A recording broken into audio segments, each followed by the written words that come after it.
Bonjour, bienvenue dans Femmes et Pouvoir, l'émission qui met en lumière des femmes qui savent lier pouvoir et féminité, mais surtout l'émission des femmes qui osent changer le monde. Aujourd'hui, nous avons le grand plaisir d'avoir avec nous Géraldine Lechêne, directrice générale du Festival international du cinéma africain Vue d'Afrique. Géraldine Lechêne, merci d'avoir accepté notre invitation et d'être avec nous aujourd'hui. Ça me fait très plaisir d'être là avec toi, Carole. Moi aussi. Alors, on ne te présente plus, mais quand même, pour avoir été proche des plus grands réalisateurs, producteurs, avoir représenté le cinéma africain sur la scène internationale partout dans le monde, bien évidemment, tu as côtoyé le pouvoir, Oui. le pouvoir dans le 5e art. Oui. Qu'est-ce que c'est pour toi, le mot pouvoir ? En fait, c'est un grand mot qui, bien sûr, a de la force, a de l'énergie. Avant d'obtenir le pouvoir, il faut apprendre, il faut être humble, il faut être petit. Et c'est au fil des temps que le pouvoir arrive. On ne nous donne pas le pouvoir. On peut prendre le pouvoir pour les gens qui sont trop ambitieux, mais pour ma part, c'est petit à petit, après 3 décennies, que le pouvoir est arrivé. Alors le pouvoir veut dire beaucoup de choses, bien sûr, mais pour moi, c'est de faire rayonner ce que nous sommes de façon la plus cordiale possible avec tous les gens qui ont envie de rayonner avec nous. Très bien. Est-ce que ce rayonnement, tu l'utilises de la même manière dans ton espace personnel que professionnel? Parce que les deux sont quand même Complètement. Je mélangés. pense que dans chaque être, ce que nous sommes est représenté dans notre quotidien. Et pour moi, diriger une entreprise ne veut pas dire écraser les gens. Au contraire, c'est de leur donner les notions qu'il faut pour qu'eux grandissent avec nous, avec moi et à mes côtés. Donc dans mon quotidien, autant au niveau familial qu'au niveau professionnel, il faut laisser place pour que le pouvoir puisse venir, mais de le partager. Parce qu'un pouvoir ne se garde pas seul, selon moi. Comment arrive-t-on à préserver un équilibre vie professionnelle, vie familiale, vie privée, quand on est aussi engagé, aussi sollicité? En fait, avec le temps, on apprend. Il est clair que les 10 premières années, si on veut, on est des Wonder Woman, ou à un moment donné, 10 ans après, on peut dire « j'en ai assez d'être une Wonder Woman, j'ai envie d'être moi, en toute simplicité. Je n'ai pas besoin de courir autant pour finalement avoir si peu ou avoir la même chose. » Donc on doit se donner, oui, mais on doit d'abord rééquilibrer le don de nous-mêmes par rapport à nos actions au quotidien. Donc c'est de répartir et de faire nos choix, nos priorités, pour pouvoir les mettre un après l'autre. Quelquefois, ça peut être confus, parce que les priorités peuvent être égales à elles-mêmes, mais c'est à nous de dire, aujourd'hui, c'est ça ma priorité. Et quelquefois, il faut prendre le temps pour soi, pour que nous-mêmes, en tant qu'êtres, nous soyons nos priorités comme nos enfants sont nos priorités, comme nos amis peuvent aussi être nos priorités. Tout à fait. Toute simplicité. On entend souvent dire que les femmes qui ont du pouvoir, qu'elles sacrifient quelque chose. Donc, que ce soit sur les priorités, que ce soit notre vie familiale. Est-ce que ça a été votre cas? Ouais. Ou est-ce que c'est quelque chose que vous avez souvent vu autour de vous? Je dirais que dans mon cas, ce que j'ai sacrifié ou mis de côté, c'est ma personne en tant qu'être. J'ai été très très coquette plus jeune. J'étais dans la mode. Vous l'êtes toujours. Oui, mais peut-être différemment, disons. Mais j'ai toujours aimé la beauté des êtres et je retrouve toujours dans chaque être une beauté quelquefois incommensurable, quelquefois en toute simplicité, quelquefois vraiment éclatante. Ce que je recherche avant tout, c'est de pouvoir donner ce que je reçois et même peut-être donner plus aux autres de mon expérience, de mon parcours. Il est vrai que je me suis mise de côté dans le sens où ma priorité, et c'est là où j'ai pris beaucoup de poids, ma priorité, c'était pas nécessairement moi. C'était plus de prouver à moi-même ce que j'étais capable de faire, jusqu'où je pouvais accomplir certaines choses. Et au regard de mon père, surtout avec lequel je travaille depuis bientôt 35 ans au quotidien, j'ai ce privilège et ce bonheur de faire, à la demande de ma mère au départ, qui me demandait de prendre soin de lui. Alors je donnais doublement de mon temps et je m'oubliais un petit peu trop. Et lorsque j'ai commencé à Vue d'Afrique, donc j'étais bénévole pendant 3 ans, j'ai instauré le département des communications pour ensuite devenir directrice des coms, et cela a duré 25 ans. Mais quand j'ai été directrice des communications, la responsabilité était très lourde pour moi, parce que ça concernait l'image de l'Afrique, une image positive, une image des pays créoles, Caraïbes, donc évidemment c'est nos îles sœurs. Donc c'était vraiment une lourdeur sur mes épaules de montrer le rayonnement de quoi on est capable, de le prouver aux autres et d'aller de l'avant et de croire en nous, parce que j'ai toujours cru en nous. Donc tout ça a fait que j'ai peut-être perdu un peu de mon espace pour prendre soin, voilà, pour prendre soin de moi. Je voulais tellement donner que je me suis oubliée. Et en m'oubliant, je me suis rendu compte que je grossissais, que j'avais une bouée de sauvetage, comme mon médecin me disait, que je gardais. Et c'est maintenant que je commence à lâcher prise, à me dire, bon, finalement, tu en as assez fait, maintenant pense à toi, tout en faisant autant. Voilà. Parce que c'est vrai que la pression, elle est double, elle est double pour vous en tant que femme, oui. En tant que mère, oui. En tant que jeune femme, enfin bon, voilà. Et la pression au niveau sociétal de ce que... Parce que vous étiez complètement pionnier sur ça au niveau international, donc je comprends que ça puisse être extrêmement difficile à porter et à gérer. Complètement. Au regard de tous, mais au regard de mon père surtout. Quand on est la fille d'un président de société, on doit non seulement faire ses preuves par rapport au staff qui change et qu'on doit accepter, supporter, épauler, par rapport au regard que les autres ont de nous, même si on est toute simple et qu'on reste tout simple. Mais l'ambition... On reste quand même dans le membre du corps de direction, donc évidemment, vous avez quand même une pression. Tout à fait. Puis le regard, la façon de faire, faut être juste, faut être équitable, faut être éthique. Donc les demandes sont tellement grandes que quelquefois elles sont plus lourdes que ce que nous sommes capables de porter. Et au fil des années, on peut se rendre compte que oui, on en a peut-être trop fait et pas assez à un autre niveau. C'est pour ça que je parle d'équilibre. Et on décide de remettre les choses en place, justement pour penser peut-être un peu plus à soi, tout en faisant rayonner ce que nous sommes, ce que nous faisons et où nous allons. Est-ce que ça, c'est un conseil que vous donneriez à une jeune femme qui pourrait venir vous voir aujourd'hui, qui aurait les mêmes aspirations? Tout à fait, Carole. Je pense que souvent, j'ai des petites sœurs et que j'aime beaucoup, qui sont mes sœurs de cœur, dans lesquelles je suis un peu leur conseillère. Parce que je pense qu'on vient au monde pour apporter une richesse, pour faire avancer le monde. Donc toutes mes connaissances, si je peux les partager pour qu'elles servent à d'autres pour avancer encore plus vite, c'est pour moi un enrichissement personnel et professionnel, parce que c'est un partage. On vient au monde pour partager avec les autres. C'est comme les 5 doigts de la main. On est là pour faire des choses ensemble. Donc c'est à nous de comprendre que finalement on a tous des dons, plusieurs souvent, des dons de Dieu, qui nous apportent des connaissances à plusieurs niveaux, et à nous de les partager, ces connaissances. Lorsque j'ai eu la chance et le bonheur de former mes jeunes stagiaires, souvent je leur dis, moi je vais vous donner mes trucs.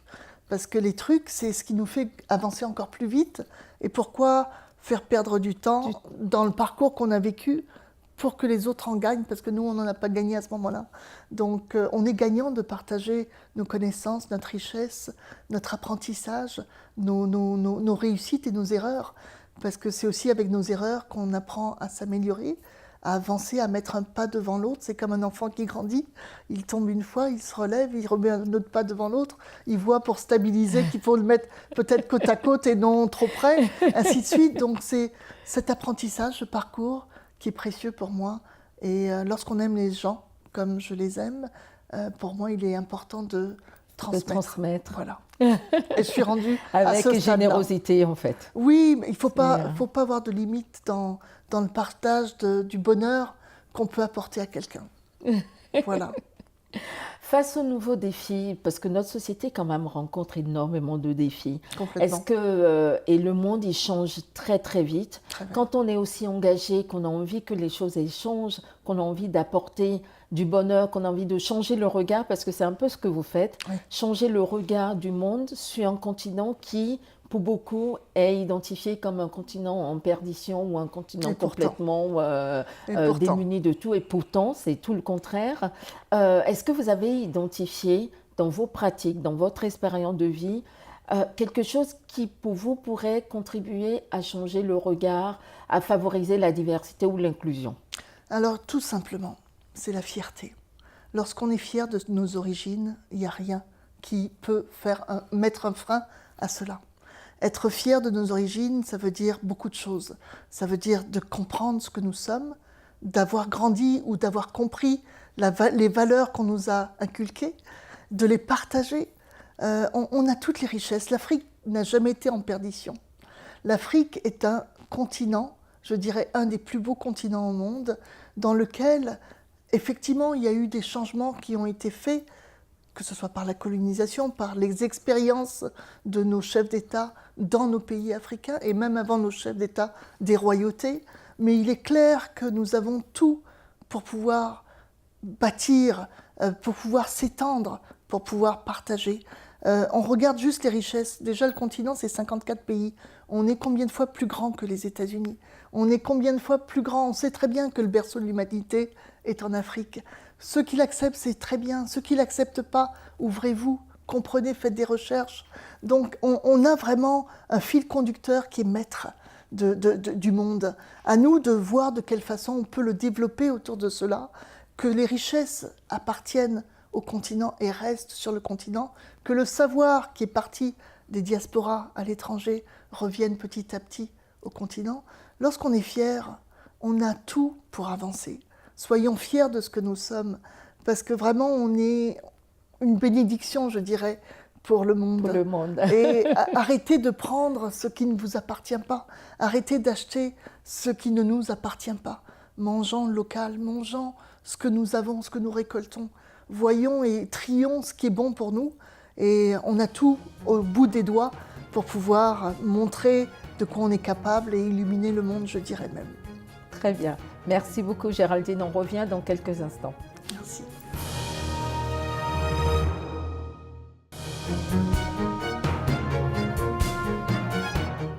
Nous sommes de retour avec Géraldine Lechesne, directrice générale du Festival international Vue d'Afrique. Donc on parlait tout à l'heure de la fierté d'être africain, la fierté de consommer ce que nous sommes et de le valoriser à travers le monde, parce que quelque part, nous sommes, on va dire, le sel du monde, vous disiez tout à l'heure. En fait, on est vraiment à la base et notre base est solide. Donc, que personne n'essaye de vous dire qu'elle n'est pas solide.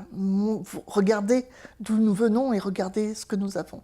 On a tous le potentiel pour réussir. Très bien. Est-ce que dans le monde du cinéma, où des fois on peut penser que c'est un monde un peu machiste, est-ce que vous avez par exemple des réseaux de femmes du monde du cinéma où vous vous réunissez de temps en temps pour échanger des actualités ou pour partager des expériences, pour s'entraider aussi par exemple? Il n'y en a pas assez. Nous organisons évidemment pendant le cadre du festival des colloques. Donc il y a un colloque qui a déjà été fait dans les années 92 qu'on a refait l'année dernière, la suite, Images de femmes. Donc c'est vraiment l'image de la femme à travers le cinéma, à travers ses réalisations, l'image qui est projetée aussi de la femme, parce que ça aussi c'est important, on évolue et on évolue tout le temps et quelquefois certaines images nous réfèrent à un passé et même le passé à l'époque, on dit souvent que les femmes sont dirigeantes, même si c'est l'homme qui décide. Elles donnent l'impression que c'est l'homme qui dirige. Il faut leur laisser aussi la place pour être à nos côtés. Et je pense qu'il n'y a pas on est en harmonie, donc il n'y a personne qui est plus fort que l'autre, selon moi. Mais c'est tout avec la notion de respect. Donc oui, il y a des activités qui concernent les femmes, sûrement pas assez. Je rêve de regroupements peut-être annuels, où les femmes, peut-être biannuels, mais où les femmes se retrouvent pour parler de questions qui les intéressent et qui va soulever vraiment une dynamique à travers le monde. C'est-à-dire que ce ne soit pas juste régional ou par État, mais vraiment que ça serve au regard du monde. Il y a eu Beijing, il y a eu des activités de type colloque qui sont vraiment très très grandes. Dans le domaine du cinéma, ça manque. C'est au moment des festivals qu'on se retrouve, que ce soit à travers le FESPACO, les JCC ou Carthage ou d'autres. Les JCC, c'est Carthage, mais d'autres festivals, même à Montréal, à Vue d'Afrique, que les gens prennent le temps de communiquer. Mais nous devons communiquer, je dirais, en tout temps. parce que ce que nous faisons en groupe, que ce soit restreint, sert à d'autres. d'autres. Et les préoccupations quotidiennes que nous avons entre femmes sont les mêmes, C'est vrai. qu'on soit en Inde, qu'on soit en Afrique, qu'on soit au Canada, aux Absolument, États-Unis, en ouais. France, sont les mêmes. Il y a des degrés, des nuances, mais sinon, le quotidien, on Et a le des même. parcours de vie qui sont semblables à d'autres. Tout à fait. Donc, soyons utiles aux autres.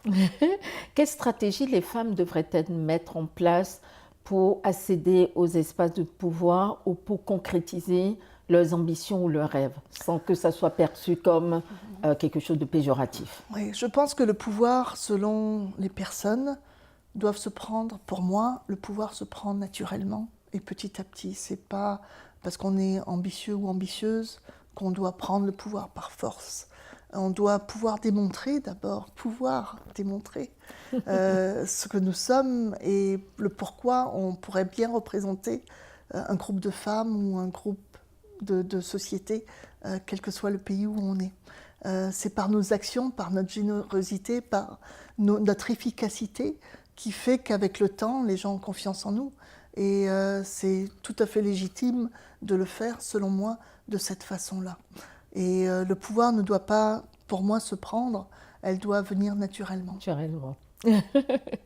Si vous aviez une proposition ou une suggestion aux politiques, par exemple, Oui. pour contribuer à ce que les choses changent, qu'est-ce que vous leur diriez par rapport à la situation des femmes, par exemple? Ben, ce serait que les politiciens et les politiciennes écoutent un peu plus les besoins de la population, du peuple, par rapport à des sujets très spécifiques, et que les mandats soient respectés, parce que souvent on peut transmettre une information, des besoins X ou Y, et finalement, au bout du compte, une fois élu, c'est autre chose qui se passe. Donc c'est de tenir parole. Le pouvoir, c'est aussi ça. Le pouvoir, c'est de savoir tenir ce qu'on promet et de pouvoir rendre aux personnes clés ce qui a été promis. Donc avançons pour justement progresser ensemble dans des actions spécifiques qui nous amènent à un bien-être souhaité. Si vous étiez un homme ou une femme d'État, lequel ou laquelle seriez-vous et pourquoi? Je ne pense pas que ça m'est déjà venu de réfléchir ou d'imaginer que je pourrais être une femme d'État ou un homme d'État. Pour moi, il est trop important que les gens dans un État aient un niveau équitable. C'est-à-dire qu'au niveau santé, il y a un équilibre. Au niveau de le quotidien, les besoins quotidiens, que ce soit de se nourrir, de se vêtir, de se loger, ce soit une base. L'éducation, une priorité. La culture, je dis souvent, pour moi, la culture, c'est comme le cœur de chaque être. Il doit battre. Et plus il bat fort, plus il se porte mieux. Donc, il y a des étapes qui doivent être le coussin pour pouvoir s'assurer de l'évolution. Une fois que nous avons cette base-là, ben on peut aller encore plus loin. Donc, mais j'ai jamais imaginé, je me suis pas imaginée en tant que chef d'État, parce que pour moi, c'est peut-être déjà lourd ce que je fais, et je veux pas m'alourdir plus qu'il ne faut. Si vous aviez un jour pour changer le monde, Oui. par quoi commenceriez-vous et pourquoi? Si j'avais un jour pour changer le monde, ce serait l'équité. L'équité pour que les gens qui ont faim n'aient plus jamais faim. Ce serait une justice un peu plus juste. Voilà. Si vous étiez un animal, lequel seriez-vous et pourquoi? Je pense que c'est très difficile à dire parce que des animaux, ils sont tous talentueux, un peu comme les êtres humains. Je dirais peut-être une lionne. Une lionne parce que je prends soin de mes petits, parce que j'aime chasser, même si je suis prudente dans le regard. La chasse, pour moi, c'est aussi la découverte, de voir ce qu'il y a autour de soi. Donc, de s'assurer que tout est stable. Tout est stable et donc, que... je dirais une lionne. Une lionne. Très bien. Est-ce que vous avez une phrase, une devise, un proverbe, quelque chose qui constitue votre, on va dire, votre fil conducteur ou qui, pour vous, représente votre personnalité? J'en ai deux. Ne fais pas à autrui ce que tu aimerais pas qu'on te fasse. Ça, c'est le premier. Et le deuxième, je viens de l'oublier. Mais quand on veut, on peut. Voilà. Très bien. Très bien. Est-ce qu'en préparant cette rencontre, on a pensé, on vous a demandé de venir avec un objet, une photo, quelque chose pour vous qui symbolise le pouvoir et la féminité? Qu'est-ce que vous nous aviez envoyé, qu'est-ce que vous nous avez emmené? Je pense que d'abord, la féminité, elle vient naturellement. Donc, c'est vrai qu'un objet peut le signifier. Je dirais un bracelet, parce que ça doit nous représenter d'une façon ou d'une autre, par sa simplicité, puis par l'éclat qu'on souhaite transmettre. Et je dirais d'abord, avant tout aussi, que ce que nous sommes nous représente pleinement. La façon que tu es, Carole, ça te représente. Mais c'est la même chose pour moi, en toute simplicité. Très bien. Si une petite fille regarde cet entretien et déclare « Quand je serai grande, je voudrais être Géraldine Lechêne », qu'est-ce que vous lui diriez? Ben là, déjà, ça me donne les larmes aux yeux. Non, ce que je pourrais dire, c'est ceci, c'est que c'est touchant. Ça fait toujours plaisir de symboliser l'image et aussi de transmettre à d'autres ce que nous sommes capables de faire et de devenir. Je dirais à toutes les petites filles de ce monde, ne doutez jamais de vous. Croyez toujours que vous êtes une personne importante qui allait changer le monde, et chacune à votre façon. Donc vous avez des talents, vous avez des dons, profitez-en, trouvez-les et faites-les rayonner, propulsez-les vers le haut. Et croyez en vous encore et encore et toujours. Voilà. Très bien, ben, ça sera vraiment notre mot de la fin parce que notre entretien déjà touche à sa fin. Déjà terminé. C'est déjà terminé, donc c'est passé vraiment très très vite. Et ça a été un grand bonheur de vous avoir parce que je pense que de partout dans le monde où on nous regarde, que ce soit en Afrique, que ce soit en France ou au Québec, à Montréal, on a beaucoup appris et un grand merci. C'était avec joie et avec grand plaisir. Merci Carole. Si cette émission vous a plu, n'hésitez pas à nous soutenir en allant visiter nos réseaux sociaux, que ce soit sur Facebook, Instagram ou alors en allant sur notre chaîne YouTube. Carole Da Silva, Femmes et Pouvoir. Je vous dis à très bientôt sur le plateau de Femmes et Pouvoir, l'émission des femmes qui savent lier pouvoir et féminité, mais surtout l'émission des femmes qui osent changer le monde. À très bientôt.